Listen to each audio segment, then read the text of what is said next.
Hi, I'm Connie Jacob, your host of the Bravely Connected podcast, where we find our inner brave to connect with ourselves, others, and what we dream of for our lives.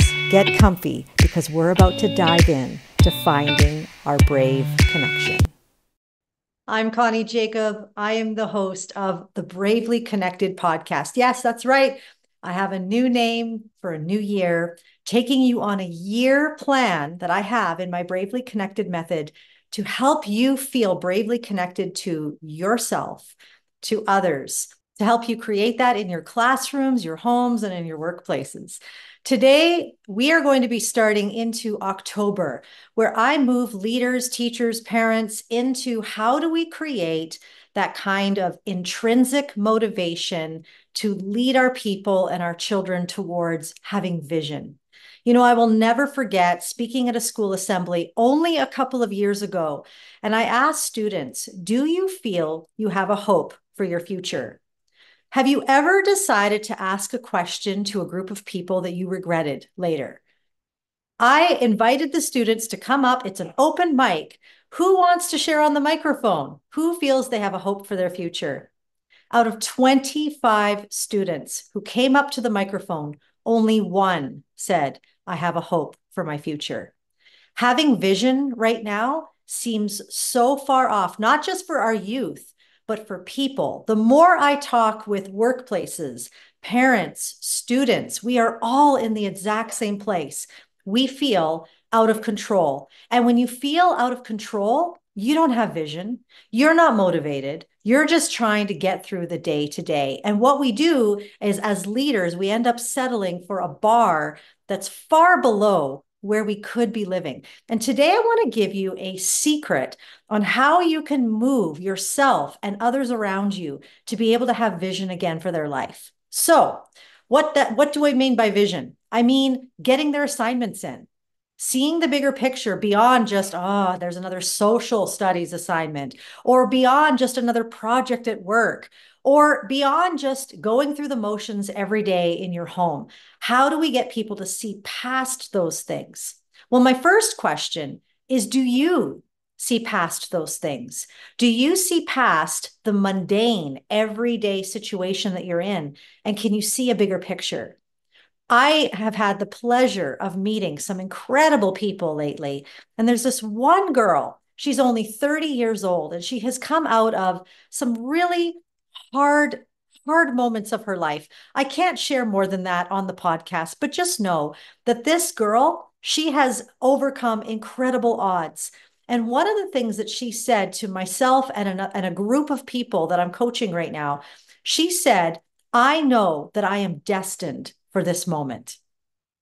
And I think I had to take a breath because I thought about how many of us feel like we are destined for this moment in history, that you're here on purpose.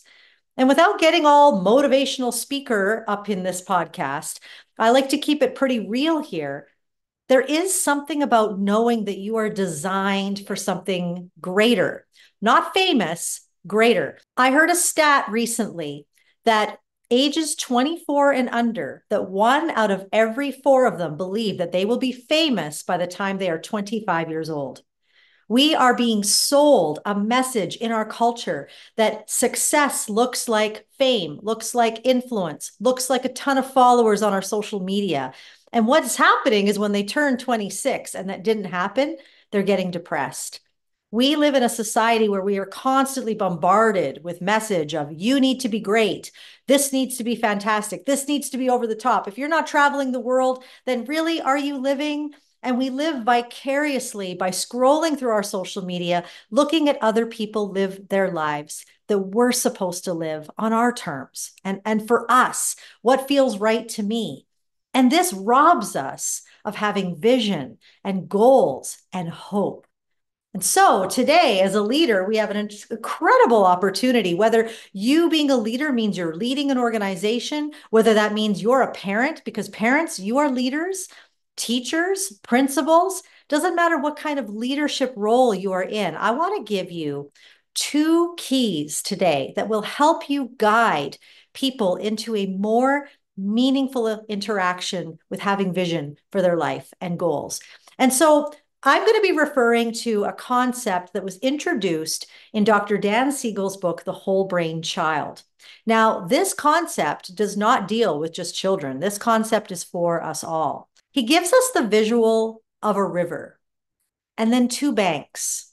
If you've ever been cruising down a river, maybe rafting, you know that there's a bank on one side and a bank on the other.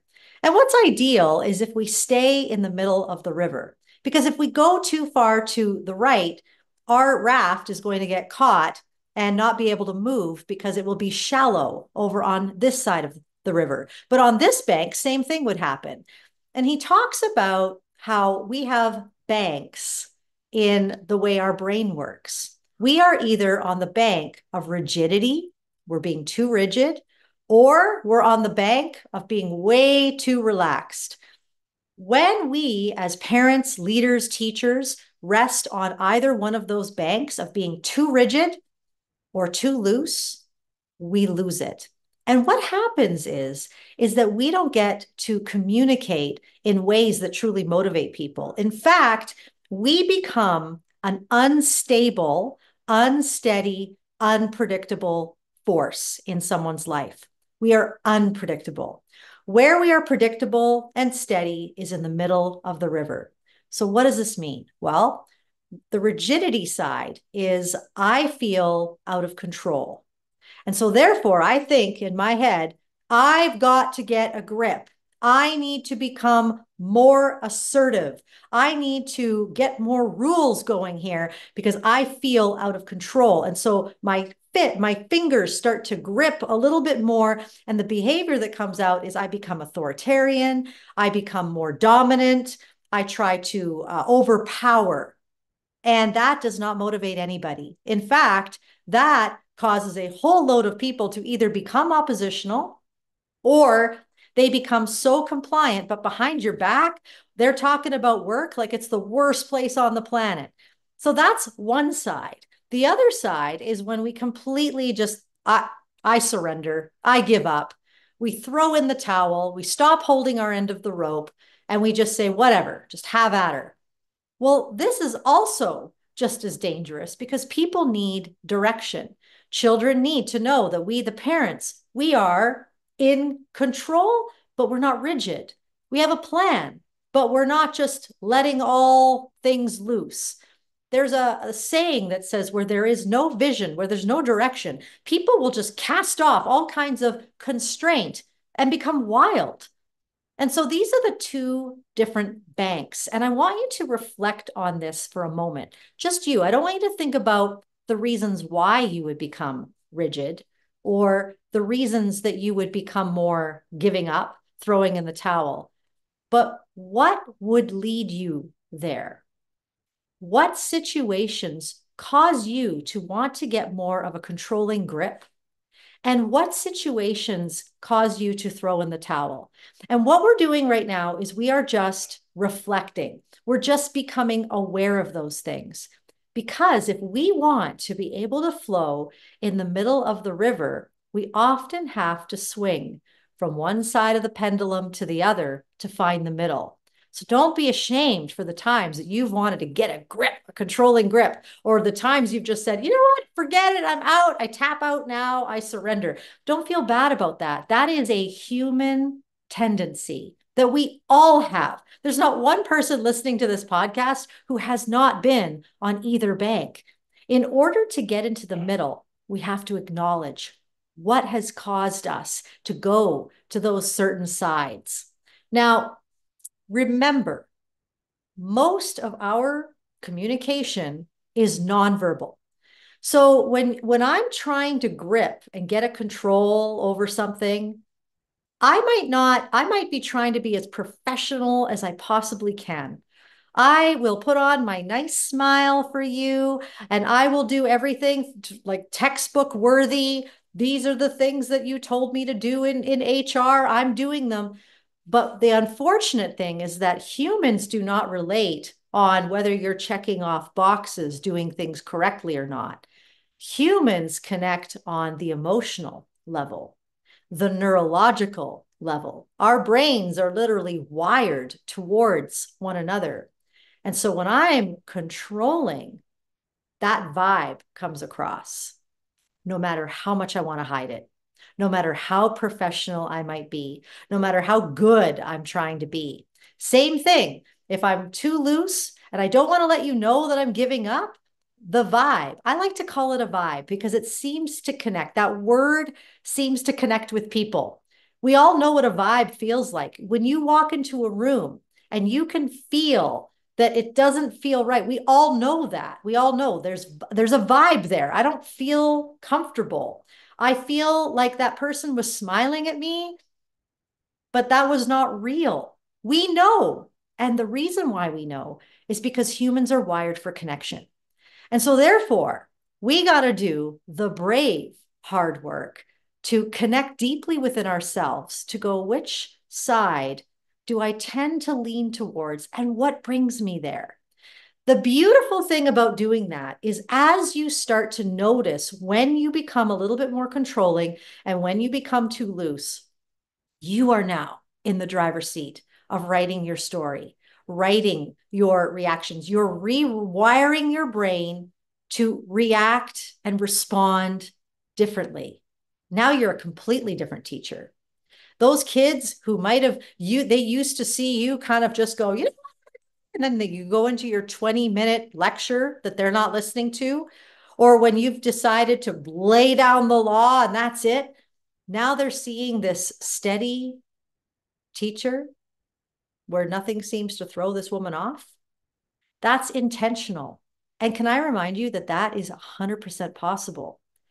What, as a parent, I remember I used to freak out at my children. I would go from bank to bank. It's almost, if you could imagine that there was no bridge, I would literally jump from being authoritarian and controlling, and I would jump over the river and go to the bank where it's like, you know what? Fine. Every time you hear a woman say fine, everything is not fine. It's Mayday, Mayday, something's going down. She is not okay. But I would throw in the towel and I would never really go in the river at all. I was one or the other. I joke around. I was like a Katy Perry song. You're hot, then you're cold. You're yes, then you're no. You're in and you're out. You're up and you're down. That was me. And I was causing a cycle of anxiety in my house because what mood is mom in today? Now, a lot of people don't like to admit that. I have no problem admitting that because me admitting that has given me the freedom to create a new story by making sense of what would bring me to those banks. And usually it was the fact that I wasn't being listened to. When I don't feel listened to, that is something that really bothers me because as a child, I didn't feel understood. And so, therefore, when I'm explaining something to my children, like go get your shoes on, and they're not listening, I'm not thinking about them not listening in that moment. I'm thinking about every moment. My subconscious goes back to every time I didn't feel heard or seen as a child myself. And now I'm lashing out with control or giving up, not because of what my children are doing, but because I haven't processed my own inner world. That's why I teach the attuning inward first. As a leader, as a parent, as an educator, I must cultivate the garden of my heart so that the vibe I give off is, you know what? I don't need to control you and I don't need to give up on you. I need to manage me. That's one of the major foundations of my Bravely Connected method is I manage me. And so this week, what I would love for you to reflect on is where do you notice you go to each bank? Write it out. In fact, I would challenge you to take some time to journal this and just see what comes out. Don't try to fix it. Don't judge yourself for the times that you felt like you were on either side. And then notice how you feel now that you see it. It's in the light. You don't have to think about, okay, well, how am I gonna do better? No, just notice it. And from noticing it, what is going to happen is you're going to begin to show up differently. But this takes intentionality every single day. What's my resting emotional state? What does that sound like as a sentence in my mind? And what behaviors am I noticing as a result? This is giving you the foundation to notice your own inner world. And instead of responding with control or with giving up, you're going to be able to maneuver yourself back into the middle of that river. I'm going to continue this next week in the podcast, but for now, that's where we start. To be bravely connected to the people around us, I need to be bravely connected to my own inner world first. And that is going to ripple into motivation with vision. This is why our kids aren't motivated. This is why our team isn't motivated, because we got to go in before we go out. Keep being brave.